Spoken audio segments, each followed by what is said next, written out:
우리가 지난 2주에 걸쳐서 하나님의 뜻이 무엇인가, 우리가 어떻게 하나님의 뜻을 지키며 살 수 있을까 이제 살펴보았습니다. 하나님의 뜻은 하나님이 원하시는 게 하나님의 뜻이에요. 하나님이 원하시는 게 하나님의 뜻이다. 이렇게 제가 말씀을 드렸고, 우리 예수님을 믿는 사람들 가운데 두 부류의 그리스도인이 있다. 제가 그렇게 말씀을 드렸습니다.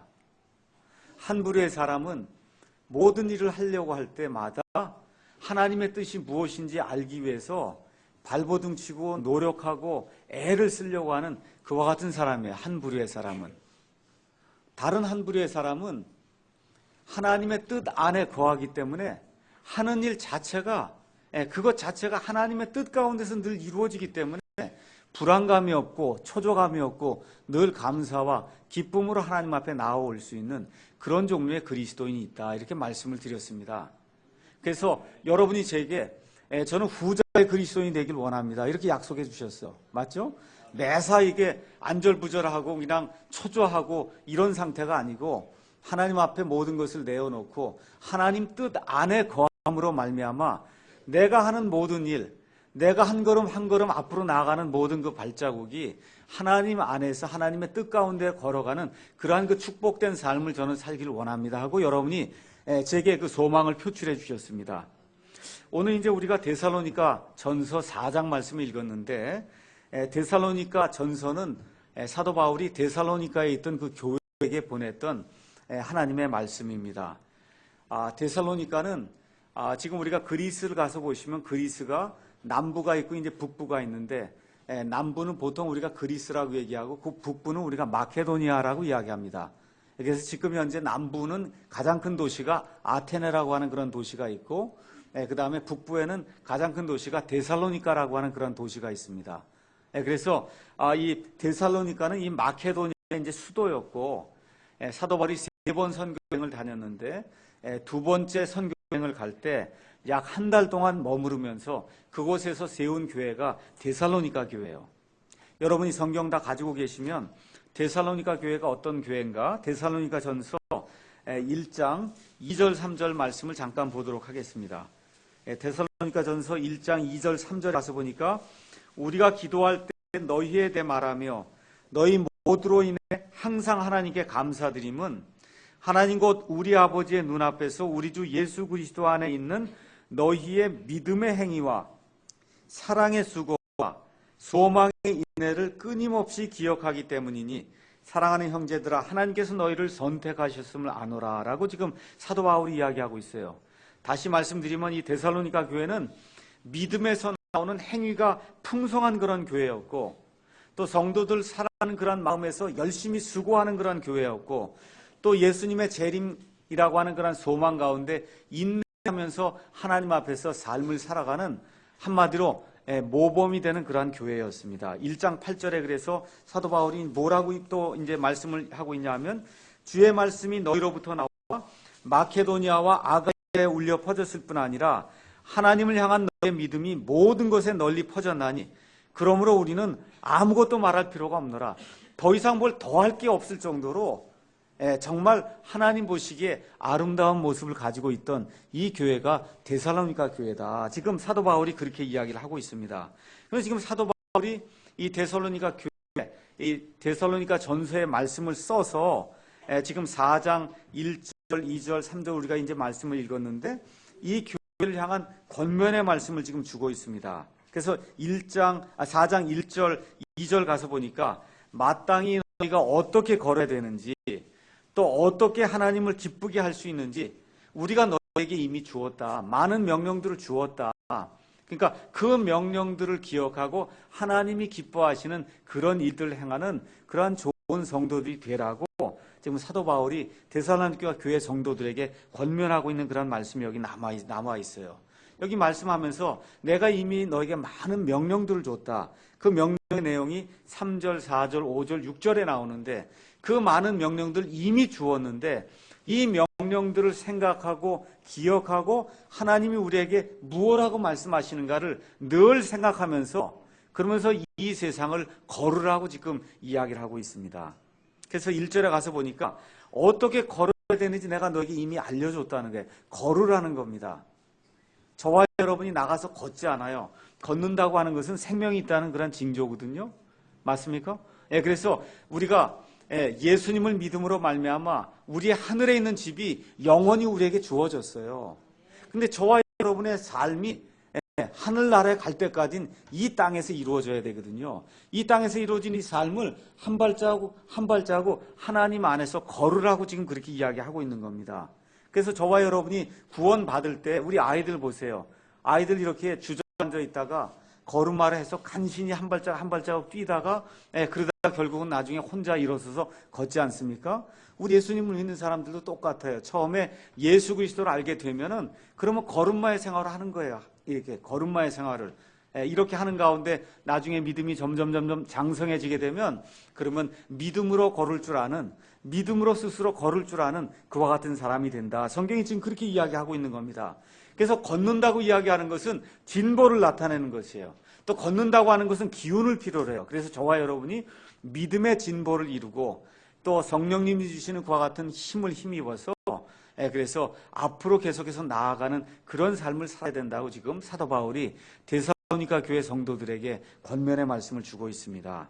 자, 이 말씀을 주면서 우리가 오늘은 하나님의 뜻 바로 알기 이제 세 번째 시간이 이제 되면서 오늘은 첫째로 우리가 구원받는 것이 하나님의 뜻이다 이제 말씀을 드렸고, 성령 충만하게 되는 것이 하나님의 뜻이다 말씀을 드렸고, 오늘은 셋째로 거룩히 구별되는 것, 즉 성별, 그것이 하나님의 뜻이다. 그래서 성별 곧 하나님의 뜻이라고 하는 그런 제목의 말씀을 가지고 거룩히 구별되는 것이 하나님의 뜻이다. 이 내용을 여기 나와 있는 말씀을 가지고 제가 강해를 해서 여러분에게 전달해 드리도록 그렇게 하겠습니다. 거기 가서 보니까 3절에 하나님의 뜻은 이것이니 곧 너희가 거룩히 구별되는 것이다. 이렇게 이야기하고 있어요. 하나님의 뜻이 명백합니다. 하나님의 뜻 첫째는 구원받는 겁니다. 그 다음에 성령으로 충만하게 되는 겁니다. 이 성령으로 충만한 가운데 하나님의 또 명백한 뜻이 무엇이냐면 거룩히 구별된 그런 삶을 사는 것이 하나님의 명백한 뜻이라고 지금 성경이 우리에게 이야기하고 있어요. 하나님의 거룩한 뜻은 잘 들으셔야 돼요. 하나님의 뜻은 여러분이 부자가 되는 거라고 이야기해요. 모든 일이 잘 되는 거라고 이야기해요. 그렇지 않습니다. 여기 나와 있는 하나님의 뜻은 저와 여러분이 세상을 사는 가운데 거룩히 구별되는 것이라고 이야기하고 있어요. 그래서 우리가 예수님 안에서 잘 살 수도 있고 또 못 살 수도 있습니다. 고난을 당할 수도 있고 고난을 안 당할 수도 있고 그 하나님께서 우리에게 허락해 주시는 대로 우리가 걷는 거예요. 이 세상 삶을. 하나님이 그런 것까지 100% 예수 믿는 사람은 절대 고난을 당하지 않고 절대 재앙을 만나지 않고 절대 어려움을 당하지 않고 항상 부자가 되고 하나님 그런 거 약속하신 적이 없습니다. 우리 하늘에 우리 하늘 집이 있다고 하는 그 약속, 하나님과 함께 영원히 거한다고 하는 그 말씀의 약속만 하나님 우리에게 굳건히 허락해 주셨고, 또 여기 나와 있는 것처럼 하나님의 명백한 뜻을 우리에게 알려주셨어요. 그 하나님의 명백한 뜻은 우리가 거룩히 구별되는 것이다. 지금 그렇게 이야기하고 있는 겁니다. 왜 사도 바울이 여러 가지 것 가운데 하나님의 명백한 뜻은 거룩히 구별되는 것이다 라고 이야기했는가 하면, 그 당시에 그 로마 시대에 엄청난 그 도덕과 윤리의 타락을 우리가 이제 들 수가 있습니다. 로마 제국, 사도 바울이 살던 그 시대의 그 로마 제국은 말 그대로 이교도들이 살던 그와 같은 이러한 그 세상이에요. 비도덕적인 그런 상태가 특별히 잘 살고 귀족으로 사는 사람들 가운데 많은 애 있었어요. 노예들이 6천만 명, 1억 정도가 노예예요, 다. 그러니까 돈이 있게 되면 노예들을 사용해서 풍족한 그런 삶을 이렇게 살다가 보니까, 그러니까 어떻게 돼요? 윤리와 도덕적으로 타락한 그런 일들을 하는 것이 비일비재한 그런 세상 속에 지금 데살로니가 교회 성도들이 살고 있기 때문에, 그래서 지금 하나님의 명백한 뜻은 다른 사람들은 부정하게 살고 다른 사람들은 깨끗하지 못하게 살더라도 예수님을 구원자로 모신 너희는 깨끗하고 구별된 그런 삶을 살아야 된다. 이것이 하나님이 원하는 것이다. 지금 그렇게 하나님의 명백한 그런 뜻을 사도 바울이 우리에게 이제 보여주고 있습니다. 자, 그러면 왜 거룩히 구별된 그런 삶을 살아야 되는가? 제가 성경 말씀을 통해서 잠시 여러분에게 말씀을 드리겠습니다. 우리가 이제 하나님에 대해서 생각을 해보면 하나님의 속성이라고 하는 것이 있어요. 하나님의 특성이라고 하는 것이 있습니다.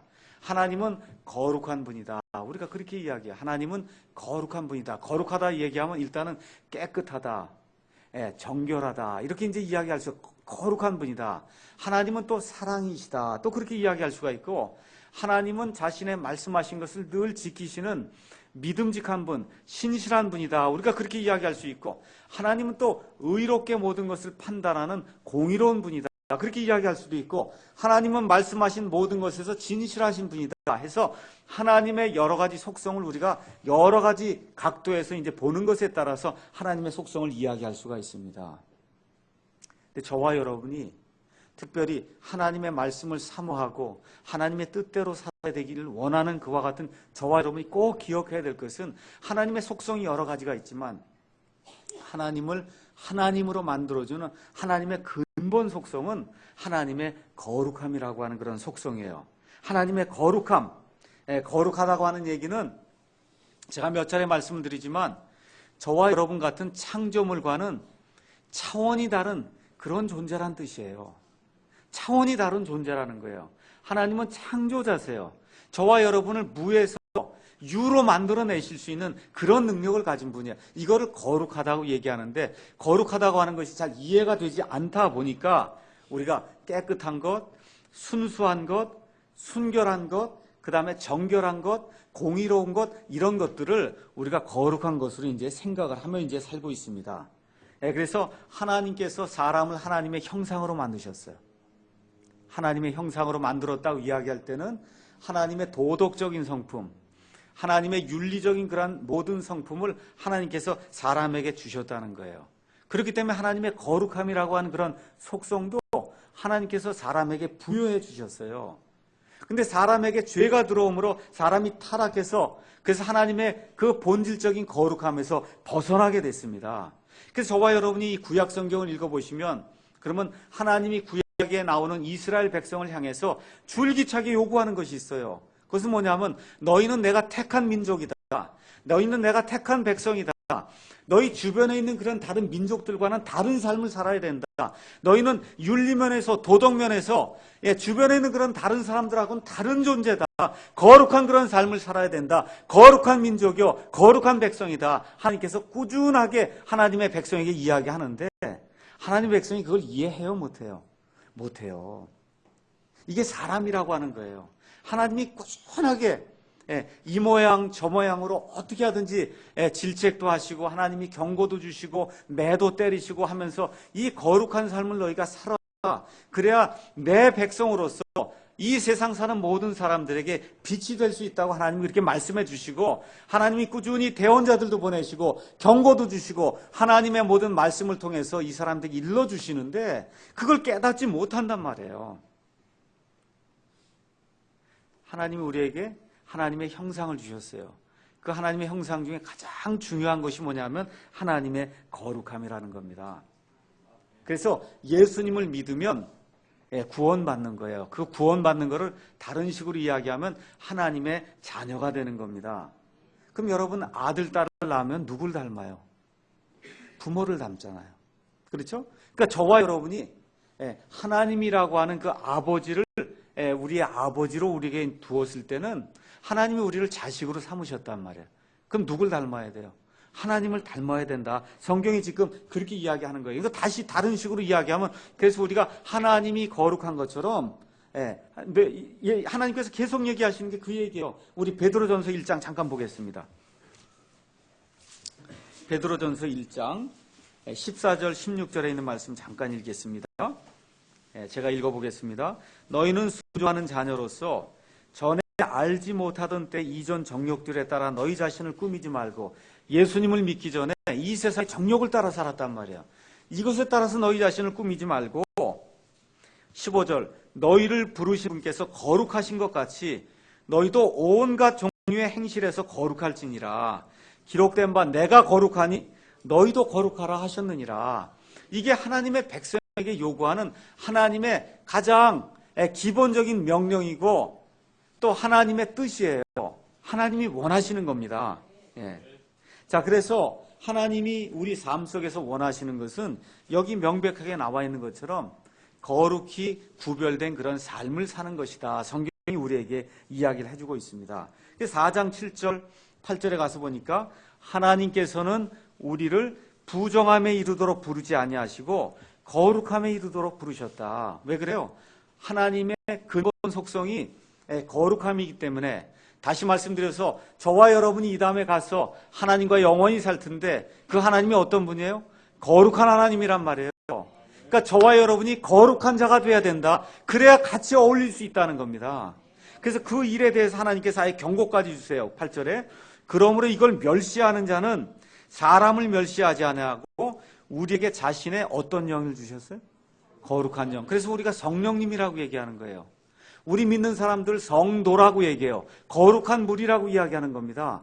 그래서 이 거룩한 영을 주신 하나님을 멸시하는 거기 때문에 하나님의 징계가 임할 수밖에 없다. 지금 그렇게 이야기하는 겁니다. 여기 나와 있는 것처럼 하나님 우리를 부정함에 이르도록 부르지 아니하시고 어떻게 거룩함에 이르도록 부르셨어요. 이 말씀을 기억을 하고 그리고 거룩한 그런 삶을 유지하지 못하면 그러면 하나님을 멸시하는 것이기 때문에 그러면 하나님의 징계를 받을 수밖에 없다. 성경이 지금 우리에게 그렇게 이야기를 하고 있습니다. 자, 그럼 오늘은 성별에 대해서 이야기하기 때문에 성경에 나오는 성별, 거룩히 구별되는 것에 대해서 성경이 무엇라고 이야기하는지 여러분에게 잠깐 말씀을 드리겠습니다.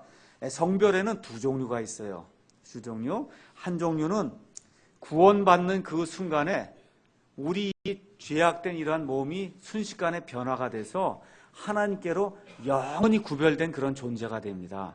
이런 건 위치적인 성별이라고 얘기해요. 저와 여러분이 죄를 지음에도 불구하고 하나님 눈으로 봤을 때는 이미 우리가 어떻게 됐어요? 하나님 왕자 오른편에 앉아있는 위치적으로는 완전히 성별이 된 그런 존재라는 겁니다. 다시 말씀드리면 베드로후서에 나와 있는 그런 말씀을 여러분에게 말씀을 드리면 하나님의 신성에, 하나님의 본성에, 하나님의 거룩함에 이미 참여한 자가 됐다는 거예요. 이것은 내 의로 된 것이 아니라 어떤 사람의 의로 됐어요? 예수 그리스도의 의로 말미암아 내 의로 되는 것이 아니라 하나님이 우리를 보시고 너는 의로운 자라고 칭해 주실 때 그때 예수님이 우리에게 덧입혀 주시는 예수 그리스도의 의로 말미암아 하나님 앞에 우리가 완전히 변화가 돼서 하나님이 보실 때는 위치적으로 우리가 이 땅에 살고는 있지만 하나님 보실 때는 이미 어떤 사람이에요? 거룩히 구별된 존재예요. 이걸 우리가 위치적인 성별이다. 그렇게 이야기할 수가 있습니다. 근데 우리가 아직 몸을 입고 있잖아요. 맞습니까? 저와 여러분이 하늘나라에 가서 하나님과 영원히 살기 전까지는 몸을 입고 있어요. 그래서 우리 성도들이 몸을 가진 채 하나님의 인도를 받아 세상과 분리되는 그런 삶을 사는 것을 그거를 생활의 성별이다. 그렇게 이야기하는 겁니다. 그래서 위치적으로는 이미 우리가 성별이 된 그런 존재입니다. 믿습니까? 그런데 우리가 하나님의 아들, 딸로서 이 땅을 살아갈 때 삶 속에서 이 세상 사람들과 구별되는 그런 삶을 살아야 된다는 거예요. 이것이 지금 여기 데살로니가전서 4장 3절에 나오는 하나님의 뜻은 이것이니 곧 너희가 거룩히 구별되는 것이다 라는 그런 말씀의 의미입니다. 그러니까 여기 나와 있는 말씀은 생활의 성별을 지금 이야기하는 그런 말씀이다. 이렇게 이제 이해하시면 되겠습니다. 그래서 하나님이 명백하게 원하시는 그런 뜻은 이 땅에 우리가 살 때 성령으로 충만해서 성령님의 인도를 받아서 그래서 생활의 성별을 이루는 것, 이것이 하나님이 저와 여러분에게 원하시는 명백한 하나님의 뜻이라고 성경이 우리에게 이야기해주고 있습니다. 자, 그래서 여기 3절에 가서 보니까 하나님의 뜻은 곧 너희가 거룩히 구별되는 것이다 라고 이야기하면서 3절, 4절에는 개인적인 그 순결에 대한 실제적인 명령을 우리에게 이제 주고 있습니다. 그래서 그 다음에 나오는 게 뭐냐 하면 너희는 음행을 삼가고 4절에 너희 각 사람이 거룩히 구별함과 존귀함으로 자기 그릇을 소유할 줄 아는 그런 사람이 되어야 된다는 거예요. 그러니까 음행을 멀리하는 것이 하나님의 뜻이다. 지금 그렇게 이야기하고 있습니다. 음행이라고 하는 건 모든 종류의 성적인 부도덕한 그런 일을 음행이라고 성경이 이야기를 하고 있습니다. 우리 예수님이 이 음행을 육체적인 그러한 그 관계를 맺는 이와 같은 그 부도덕한 그와 같은 일뿐만 아니라 남자가 어떤 여인을 보고 음행을 품는 것 그것 자체도 음행이라고 이야기하셨어요. 그 음행의 범위가 상당히 넓은 거예요. 음행의 범위가. 로마 시대 그 이교도들의 그 특징이 하나가 있습니다. 가는 곳마다 이방신들을 섬기는 그러한 신전을 지어놓고 에베소 같은 그러한 그 큰 신전에서는 그 옆에 여사제들이 있었어요. 그래서 이 안에 가서 우상들에게 제물을 바친 다음에 나와서는 여사제들하고 음란한 그와 같은 간음하는 그와 같은 일들을 공공연하게 하는 그와 같은 일들이 이 로마 시대, 이 데살로니가 사람들이 살고 있던 그 시대에 유행하던 그런 습관 같은 일이었어요. 그러니까 지금 사도 바울이 그런 일들을 너무나 명백하게 보고 너무나 명백하게 지금 잘 알고 있기 때문에 과거의 데살로니가 사람들 가운데서도 그와 같은 음행을 저지른 그와 같은 사람들이 많이 있었단 말입니다. 그 교회 성도들 가운데. 그래서 너희는 이미 예수 그리스도의 피로 말미암아 완전히 깨끗하게 된 그런 사람들이기 때문에 이 세상 사람들이 행하는 그와 같은 음행의 일에 참여하는 그런 일을 해서는 안 된다라고 지금 이야기를 하고 있습니다. 그래서 하나님이 가장 먼저 이 땅에 세워놓으신 기관은 가정이라고 하는 기관이에요. 그래서 하나님께서 남자와 여자를 선택하셔서 그래서 서로 결혼하게 하셔서 그래서 경건한 씨를 내서 온 땅을 정복하고 하나님의 뜻을 이루도록 하나님이 그렇게 만들어 놓으셨어요. 근데 이 음행이라고 하는 것은 그것은 이 가정을 파괴하는 그와 같은 일이기 때문에 하나님이 미워하신다. 성경이 그렇게 이야기하고 있습니다. 여기 가서 보니까 너희는 음행을 삼가라 이렇게 얘기했는데 음행하지 말라는 것은 성도들이 기쁨을 잃지 않도록 하기 위한 하나님의 보호 조치입니다. 우리가 저와 여러분이 예수님을 믿는 가운데 실수로 이런 음행 일에 빠질 수가 있습니다. 이런 일에 빠지게 되면 어떤 문제가 생기냐? 기쁨을 잃게 된단 말이에요. 기쁨을 잃어요. 그래서 하나님께서 우리를 사랑하시는 그러한 그 보호 조치로서 이와 같은 그 음행하지 말라고 하는 삼가라고 하는 그런 말씀을 우리에게 이제 주고 있습니다. 제가 늘 말씀드리지만 예수님의 재림의 때가 우리 눈앞에 지금 펼쳐지고 있어요. 이 재림의 때의 가장 큰 특징이 노아의 때와 롯의 때와 같다. 하나님께서 이렇게 말씀을 해주시는데 그때 가장 큰 문제가 뭐냐? 성적인 부도덕이란 말이에요. 동성연애라든지 혼전 동거라든지 지금 여러분과 제가 이 뉴스 미디어에서 보고 있는 그와 같은 그런 악한 일들이 우리 가운데 너무나 많이 일어나고 있고 이런 일들을 일삼아서 행하는 그와 같은 사람들 이상에 너무 많이 있다는 겁니다. 그래서 지금 하나님께서 우리에게 예수님을 믿은 그러한 사람으로서 이와 같은 일을 버릇처럼 습관처럼 하는 그와 같은 사람이 되어서는 절대 안 된다. 그렇게 지금 예수님 우리에게 이야기해주고 있습니다. 하나님께서는 우리에게 성이 필요한 줄 아시고 우리의 유익을 위해서 성이라고 하는 것을 우리의 즐거움을 위해서 우리의 기쁨을 위해서 하나님이 분명히 주셨어요. 근데 이것을 남용하거나 오용을 하게 되면 그러면 하나님의 뜻밖에 거하게 되거든요. 이런 사람에게는 하나님의 징계가 임할 수밖에 없다. 성경이 우리에게 이야기를 해주고 있습니다. 그래서 첫째, 우리가 하나님의 뜻은 거룩히 구별되는 것인데 그 거룩히 구별되는 것의 첫째 일은 이 악하고 험악한 그런 세상 속에서 특별히 남자와 여자가 지을 수 있는 그와 같은 성적인 부도덕한 일, 이것을 삼가는 것이 하나님의 명백한 뜻이다. 사도 바울이 우리에게 하나님의 말씀을 전달해 주고 있습니다. 둘째 가서 보니까 4절에 너희 각 사람이 거룩히 구별함과 존귀함으로 자기 그릇을 소유해라. 지금 그렇게 이야기하고 있습니다. 여기 그릇이라고 하는 말은 그리스 말로 두 가지 뜻을 내포하고 있어요. 그릇은 아내로 표현이 될 수도 있고 하나는 몸으로 표현이 될 수도 있습니다. 그러니까 여기 이 말씀을 이렇게 표현해도 되는 거예요. 너희 각 사람이 거룩히 구별함과 존귀함으로 자기 아내를 소유해라. 이렇게 번역할 수도 있는 것이고 존귀함과 그 다음에 거룩히 구별함으로 자기 몸을 소유해라. 이렇게 봐도 되는 거예요. 그래서 오늘은 이 부분의 말씀을 자기 몸을 거룩히 구별함과 그 다음에 존귀함으로 소유해야 된다고 하는 그런 뜻으로 이 말씀을 해석을 하도록 그렇게 하겠습니다.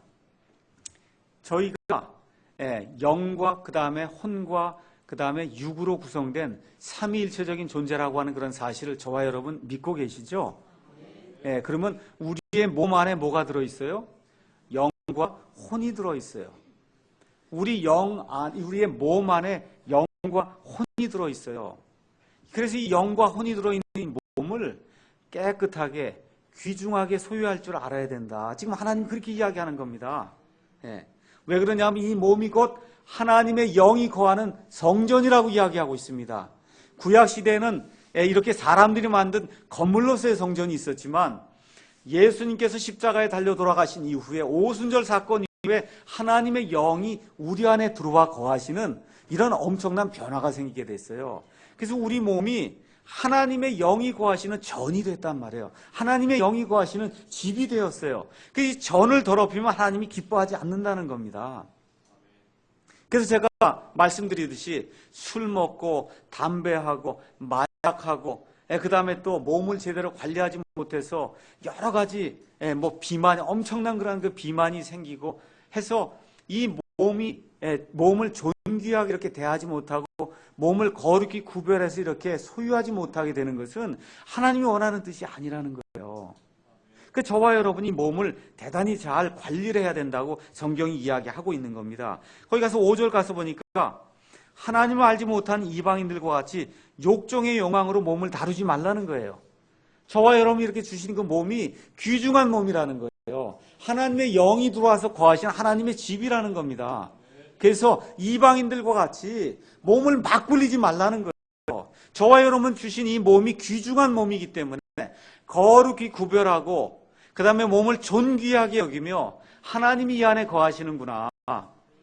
내 영과 혼이 거하는 이러한 장소가 이 몸이구나. 이렇게 생각하고 신중하게 내 몸을 건강도 잘 관리를 하고 몸을 잘 관리하는 것이 그게 하나님의 뜻이다. 라고 지금 성경 말씀이 우리에게 이야기하고 있습니다. 믿음이 없던 시절에 데살로니가 교회 성도들 가운데 몸을 막 굴리던 그런 사람들이 많이 있었기 때문에 지금 사도 바울이 하나님의 명백한 뜻은 너희 몸을 거룩히 구별하고 너희 몸을 존귀하게 그렇게 잘 관리해서 하나님이 기뻐하시는 그와 같은 지체로 만드는 것이다. 그렇게 지금 우리에게 이야기를 해주고 있습니다.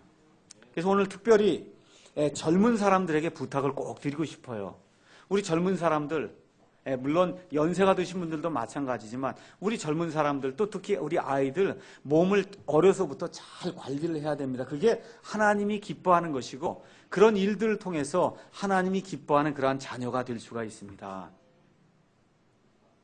자, 이 말씀을 드리면서 제가 우리 그리스도인들에게 그러면 죄를 짓지 말라는 거냐, 죄 없이 살 수 있다는 거냐, 이렇게 이야기하는 건가? 그 말씀을 제가 오늘 또 이 말씀과 더불어 한번 드려야 될 것 같아요. 자, 여러분, 이 로마서 8장 1절에 가서 보니까 그러므로 누구든지 그리스도 안에 있으면 정죄함이 없다 그랬어요. 어떤 죄를 지어도 정죄함이 없습니다. 이게 참 놀라운 신비예요. 근데 그러면 정죄함이 없다 그러니까 아무 죄도 지을 어떤 죄를 지어도 아무 상관이 없느냐, 그런 이야기하는 것은 전혀 아닙니다. 죄 많은 곳에 은혜가 넘치게 하려고 우리가 죄 가운데 더 거할 수 있겠느냐, 그럴 수 없다고 이야기합니다. 그럼에도 불구하고 우리가 사람이기 때문에 이와 같은 음행의 죄를 내가 정말 알지 못하는 가운데 지을 수도 있고, 이런 것을 버릇으로 짓는 것이 아니라 우리가 실수로 이와 같은 일들을 지을 수가 있고 몸을 함부로 굴릴 수도 있고 이러한 이 죄를 지을 수가 있어요. 근데 죄를 지어도 그리스도인들에겐 정죄함이 없는데 무엇이 따르게 되느냐 하면 고통과 슬픔을 수확하게 된다는 겁니다. 그래서 이 내용을 저와 여러분이 잘 기억하셔야 돼요. 어떤 죄를 지어도 우리 예수님이 100% 용서해 주십니다. 그런데 몸으로 지은 그와 같은 죄에 따라서 우리 몸 안에서 거두어야 될 그와 같은 수확물이 있다는 거예요. 다윗의 예를 잠깐 들도록 하겠습니다. 여러분이 잘 알다시피 다윗이라고 하는 사람은 일생에 한 번 하나님 보시기에 큰 죄악을 하나 저질렀어요. 이 사람이 늘 간음하거나 이 사람이 늘 이렇게 순전한 그런 사람을 죽이려고 노력하는 그런 사람이 전혀 아니었습니다. 하나님의 마음에 합한 사람이었어요.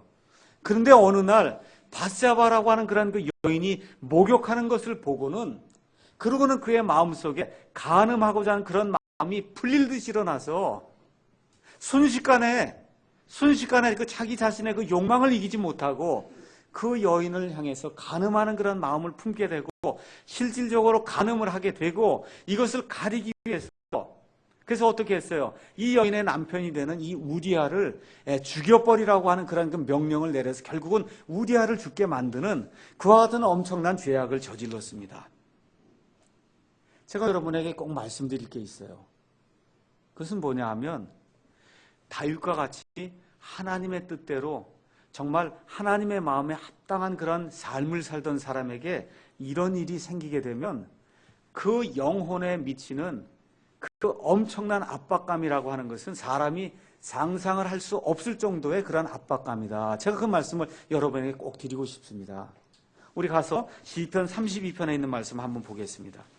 시편 32편 3절에 있는 말씀, 4절에 있는 말씀 보도록 하겠습니다. 이 32편은 다윗이 이 엄청난 죄악을 지은 이후에 자기의 그 심정을 표현한 겁니다. 거기 3절에 가서 보니까 내가 잠잠할 때 하루 종일 신음하였으므로 내 뼈가 쇠하였나니 어찌나 엄청난 고통이 임했는지 그냥 뼛속까지 그 아픔이 스며드는 그와 같은 그 아픔으로 하나님 앞에 신음을 했다. 그렇게 지금 이야기하고 있어요. 4절에 가서 보니까 밤낮으로 주의 손이 나를 무겁게 누름으로 내 진액이 여름 가뭄으로 변하였나이다. 내 침이 마르고 정말 이 속에 뼛속에 들어있는 그와 같은 골수가 마르고 정말로 하나님 앞에 어떻게 내가 설 수 있을까 하는 이와 같은 그 죄책감으로 말미암아 너무나 엄청난 그런 시간을 보냈다고 지금 이야기하고 있습니다. 다시 말씀드리면 저와 여러분이 순전하게 살고 정말 하나님 뜻 안에서 이렇게 사는 가운데 실수로 이와 같은 잘못을 저지르게 되면 순결하면 순결한 사람일수록 그 느끼는 그 압박감이라고 하는 것이 엄청나게 크다는 거예요. 어찌나 엄청나게 다윗을 누르는지 정말 다윗이 숨을 쉬지 못할 정도로 그렇게 엄청난 이와 같은 그 압박감을 느꼈다고 지금 성경이 우리에게 이야기해주고 있습니다. 그래서 우리 사람이기 때문에 누구나 하나님이 미워하는 이와 같은 죄를 지을 수밖에 없어요. 특별히 젊을 때는 이 욕심이 일어나고 욕정이 일어나게 돼 이걸 잘못 다스리게 되면 그러면 이와 같은 일을 저지를 수가 있습니다. 사람이기 때문에 예수님을 믿는 사람도 그와 같은 일을 저지를 수가 있어요. 우리 이 말씀 그대로 두고 시편 25편에 있는 말씀 한번 보겠습니다. 시편 25편 7절에 있는 말씀 한번 보겠습니다. 시편 25편 역시 다윗이 지은 시입니다. 25편 7절 우리가 다 같이 한번 읽어보겠습니다. 읽겠습니다. 오 주여 내 젊은 시절의 죄와 내 범법을 기억하지 마시고 주의 긍휼에 따라 나를 기억하시되 주의 선하심으로 인하여 그리하옵소서. 지금 다윗이 하나님의 마음에 합한 사람이라고 성경이 그렇게 기록하고 있죠. 지금 다윗이 뭐라 그래요? 내 젊은 시절의 죄와 내 범법을 하나님께서 기억하지 마십시오. 하나님의 마음에 합한 사람임에도 불구하고 젊었을 때 다윗이 하나님 앞에 지은 그와 같은 그 죄와 범법을 이렇게 생각하면 얼굴이 뜨끈뜨끈해서 하나님 앞에 설 수가 없다는 거예요. 우리 자신의 모습을 한번 생각해 보세요. 저도 젊을 때 이 말씀은 이런 걸 읽을 때마다 나도 젊을 때 정말 하나님 앞에 저질러 놓은 그와 같은 일들이 이렇게 생각해 보면 얼굴이 뜨끈뜨끈해서 하나님 앞에 설 수가 없습니다. 저와 여기 앉아있는 대부분의 사람들이 나이가 들고 해서 과거의 모든 것들을 자꾸 잊어버리고 또 예수님께서 이 모든 것을 용서해 주셨다는 그런 확신을 갖기 때문에 그래서 이렇게 하나님 앞에 나와서 예배를 드리고 이 모든 것을 잊을 수 있는 것이지 실질적으로 하나님이 거룩하신 분인데 그분 앞에 내 모든 것을 까놓고 하나님이 우리를 심판하신다고 생각하시면 얼굴이 뜨거워서 하나님 앞에 제대로 설 수 없는 사람들이 여기 나와 있는 저를 포함한 모든 사람들이라고 믿습니다. 정말 제 자신을 돌이켜보면 부끄럽기 그지가 없어요. 근데 여기서 저와 여러분이 꼭 조심해야 될 게 있습니다. 무엇을 조심해야 되냐면 마귀가 요거를 기회로 삼아서 그래서 이 특별히 마음이 부드럽고 그 다음에 연약한 그러한 그 양심을 가지고 있는 이런 사람들에게 마귀가 이런 것들을 사용을 해서 양심의 가책을 통해서 사람을 완전한 절망 속으로 몰아넣을 수가 있어요. 죄를 지어서 하나님의 용서를 받았음에도 불구하고 평생토록 이 죄책감에 사로잡혀서 그래서 우울증을 앓거나 심지어 이런 사람들 가운데 양심이 너무나 연약하면 어떻게 돼요? 자살하는 그런 사람도 예수님 믿는 사람들 가운데 나올 수가 있다는 겁니다. 이거 하나님의 뜻이 아니에요.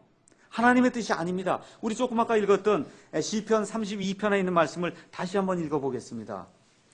다윗은 정말 하나님 앞에서 엄청난 것과 같은 죄악을 저질렀지만 그럼에도 불구하고 하나님의 은혜가 자기가 저지른 그런 죄악보다 훨씬 크다는 것을 깨닫고는 32편 1절 2절에 뭐라고 얘기하느냐 하면 자기 범법을 용서받고 자기 죄가 가려진 자는 복이 있도다. 영안에 간삼이 없고 주께서 불법을 인정하지 아니하는 사람은 복이 있도다. 하나님이 불법을 인정하지 아니하는 그런 사람은 복이 있다고 하는 이 은혜를 다윗이 깨달았던 겁니다. 그래서 저와 여러분이 어떤 죄를 짓다 하더라도 하나님의 그 은혜가 그 죄보다 크다고 하는 그 사실로 인해서 하나님께 감사를 드리고 그리고 하나님 앞에 모든 것을 내어놓고 회개하고 하나님 앞에 모든 것을 내어놓았으면 그 이후에는 과거의 모든 것을 잊고 예수님 안에서는 정죄함이 없다고 하는 그런 사실을 내 마음속에 확고히 믿고 그리고 앞으로 전진해 나아가야 돼요. 그것이 하나님의 명백한 뜻입니다. 예. 왜 그러냐 하면 하나님이 우리의 구조를 아시기 때문에 그래요. 하나님 뭐라고 말씀해? 우리 구조로 하신다. 우리 구가 어떻게 구성이 되어 있다는 거예요? 우리가 먼지 같은 존재라는 거예요. 하나님 보실 때 우리가 먼지 같은 존재예요. 부족한 존재예요. 죄를 지을 수밖에 없는 그런 존재예요. 그럼에도 불구하고 하나님이 우리의 죄를 죄로 인정해 주지 않으시면 그 정죄함이 없다고 성경이 우리에게 이야기해 주는 겁니다. 우리 예수님을 이 땅에 보내셔서 그래서 이 정죄함의 문제를 우리 예수님을 통해서 하나님이 완전히 해결해 놓으셨습니다. 그래서 무슨 죄든지 예수 그리스도 안에 들어가서 이 모든 것을 내어놓고 회개하게 될 때 우리 예수님께서 다 용서해 주신다고 성경이 우리에게 이야기해 주는 겁니다. 그래서 저와 여러분이 꼭 기억해야 될 것은 음행의 죄를 지었든지 또 몸을 잘못 사용해서 정말 하나님이 주신 이렇게 거룩한 이러한 그 몸을 제대로 분별하지 못하고 몸을 마음대로 굴린 그와 같은 죄악을 저질렀든지 이것 외에 우리가 어떤 죄악을 저질렀든지 하나님 앞에 상한 심령을 가지고 아버지 제가 정말 불찰로 인해서 내 육신의 욕망을 이기지 못해서 이런 일을 저질렀습니다. 하나님 앞에서 예수님의 그런 그 은혜를 통해서 하나님께서 내 죄를 다 용서해 주신 줄로 믿습니다. 이제 내 과거의 모든 것들은 내어놓고 하나님 앞에서 정결하게 된 자로서 이제부터 하나님이 원하시는 이 거룩한 그러한 삶을 제가 살도록 노력하겠습니다 하고 과거의 것을 잊고 앞으로 나가는 그런 하나님의 사람들이 저와 여러분이 돼야 될 줄로 믿습니다. 어떤 목사님이 미국 목사님이 자기의 경험담을 이제 이야기를 했습니다. 16살 된 소녀가 미국 목사님에게 찾아왔어요. 목사님, 제가 거의 죽을 지경이 됐습니다. 왜 그러니 이야기를 했어요. 그랬더니 제가 13살부터 몸을 망가뜨리기 시작했습니다. 여러 남자아이들하고 같이 관계를 맺고 정말 내 몸이 완전히 망가졌습니다. 아침마다 학교 가거나 할 때 내 거울에 비춰진 내 이 얼굴이나 내 얼굴 보는 것 자체가 정말 실증이 나고 내가 왜 이렇게 되었는지 정말 알 수가 없습니다. 죽고 싶습니다. 목사님이 다시 한번 여기 다윗의 이야기를 들고 우리 주 예수님께서 이 땅에 오셔서 행하신 그 모든 일의 그 예를 들면서 누구든지 예수 그리스도 안에 들어오면은 예수님이 용서하지 못할 죄가 없다고 하는 그런 사실을 가지고 이 소녀에게 이야기를 해주게 될 때 이 소녀가 다시 한번 확신을 가지고 그리고 구원의 소망을 가지고 그 이후에 제가 그런 목사님 이제부터는 성별된 그런 삶을 살겠습니다 하고 약속을 하고 이 목사님 곁을 떠나서 훌륭한 그리스도인이 되었다는 그와 같은 그 예화의 말씀을 이렇게 설교 속에서 해주시는 것을 제가 들은 적이 있습니다. 그래서 예수님을 믿는다고 하는 것은 절망한 사람들에게 희망을 주는 거예요. 정죄하는 것이 예수님의 직무가 아닙니다. 예수님 이 땅에 왜 오셨어요? 죄 짓는 거 다 아시는데 예수님 왜 오셨어요? 죄 짓는 그 사람들 정죄하라고 오신 것이 아닙니다. 예수님이 이 땅에 오신 것은 죄를 지음에도 불구하고 상한 심령을 가지고 하나님 앞에 나가서 하나님, 제 구조가 이렇습니다. 저를 용서해 주시기 바랍니다. 하나님께서 다윗을 완전한 용서로 용서해 주신 것 같이 제 모든 죄악을 용서해 주신 줄로 믿습니다 하고 하나님 안에서 희망을 갖도록 만들어주는 것이 예수 그리스도를 믿는 거예요. 절망에 빠진 그 사람이 절망에서 벗어나서 예수님으로 인해서 희망의 삶을 살도록 만들어주는 것, 그것이 바로 예수님을 믿는 겁니다. 그래서 이렇게 되게 되면 어떻게 돼요? 과거의 모든 것들을 다 묻어놓고 하나님 안에서 모든 것을 내어놓고 예수님께서 모든 것을 완전히 용서해 주셨다는 그런 확신을 가지고 한 발자국 한 발자국 앞으로 나가면서 성별된 그런 삶을 살 수 있는 그런 사람이 되는 겁니다. 이게 바로 하나님의 뜻이라는 겁니다. 그래서 하나님의 뜻은 명백하게 거룩히 구별되는 거예요. 특별히 음행을 삼가야 되고 몸을 거룩히 구별해서 존귀하게 사용할 줄 아는 것이 하나님의 뜻입니다. 그런데 우리가 혹시 잘못해서 이와 같은 죄악을 저질렀다 해도 우리가 예수님 안에 들어있는 하나님의 자녀이기 때문에 우리의 모든 죄악을 하나님이 지워놓으셨어요. 다시는 기억하지 아니한다고 말씀하셨어요. 이 말씀을 기억하시고 그리고 예수님 안에서 완전한 그런 용서를 기억하시고 앞으로 한 발짝 한 발짝 하나님 쪽으로 나아가면서 거룩한 삶을 사는 것이 그것이 하나님의 귀한 뜻이다. 성경이 그렇게 이야기를 해주고 있습니다. 자, 그러면 성별을 이루려면 어떻게 해야 되는가? 제가 그 말씀만 하고 그리고 마치도록 하겠습니다. 우리 다 같이 시편 119편에 있는 말씀을 보도록 하겠습니다. 자, 그럼 거룩히 구별된 그런 삶을 살려면 어떻게 해야 되는가?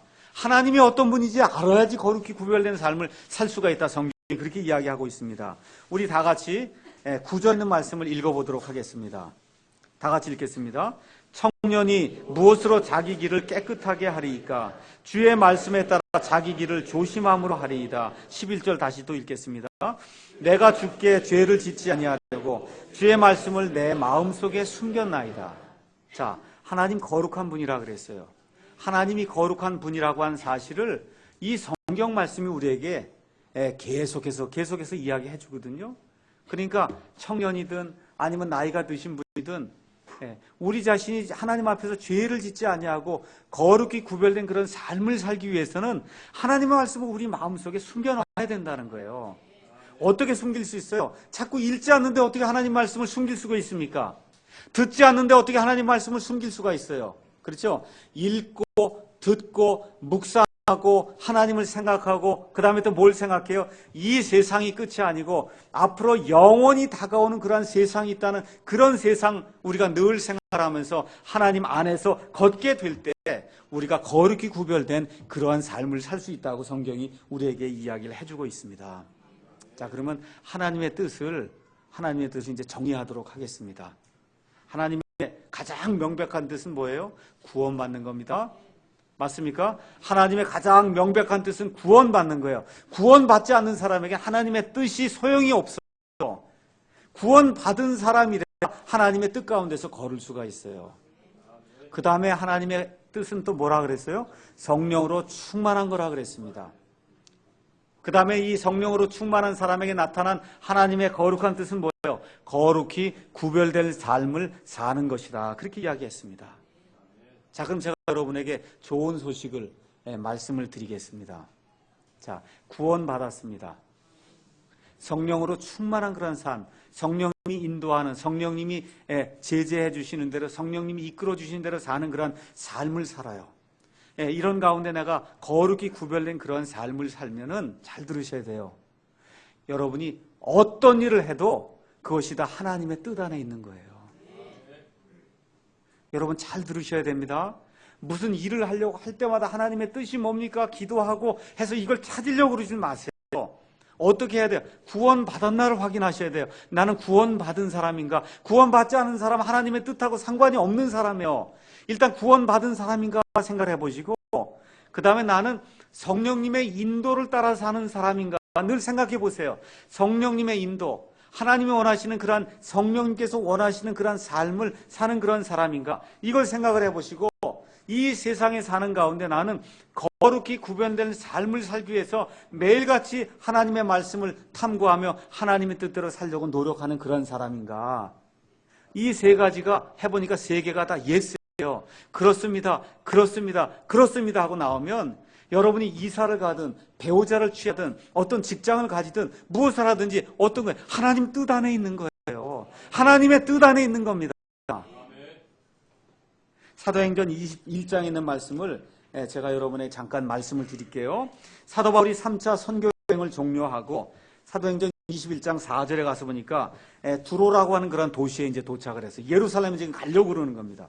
그런데 거기 있는 제자들이 나와서 성령님을 통해서 사도 바울 보고 예루살렘에 가서는 안 된다고 이야기하는 겁니다. 예루살렘에 가는 건 하나님의 뜻이 아닙니다 하고 이야기해요.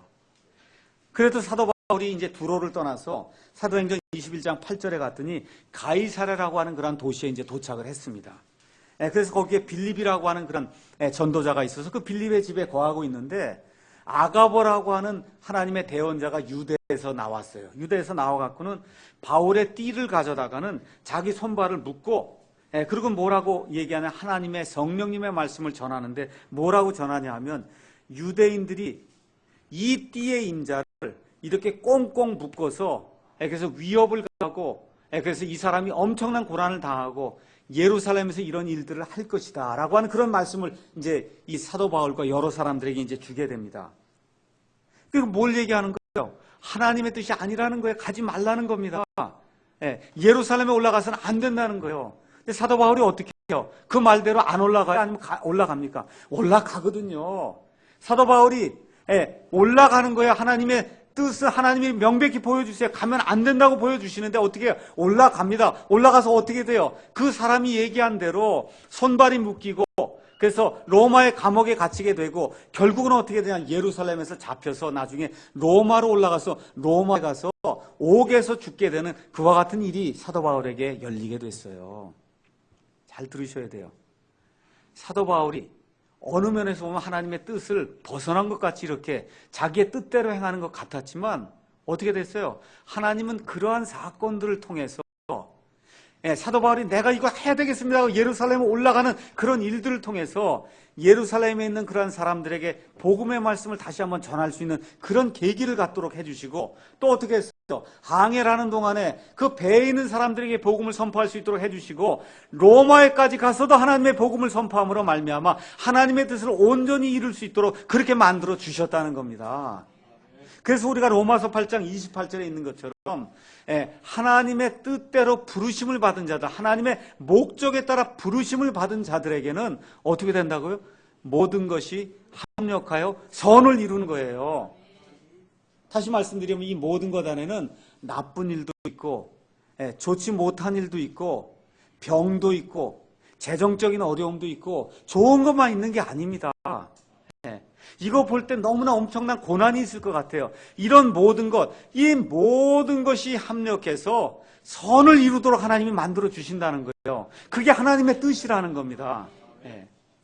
그래서 명백한 이런 하나님의 말씀을 이제 요약해서 말씀을 드리면 구원받는 것, 성령님으로 충만하는 것, 그 다음에 성별된 것과 같은 그 삶을 살게 되면 무엇을 행하든지 저와 여러분이 하나님의 뜻 안에 거하게 된다는 거예요. 얼마나 귀한 말씀입니까? 그래서 이 내용을 기억하시고 하나님의 뜻이 뭡니까? 하고 계속해서 하나님의 뜻을 찾으려고 밤새 노력하지 마시고 내가 구원받은 사람인가? 성령님의 인도를 받는 사람인가? 내가 거룩히 구별된 삶을 사는 사람인가? 이 세 가지를 늘 스스로에게 질문을 해가면서 이 세 가지가 예수면 그럼 어떻게 해요? 발걸음을 띄어서 나가는 것이 하나님의 뜻입니다.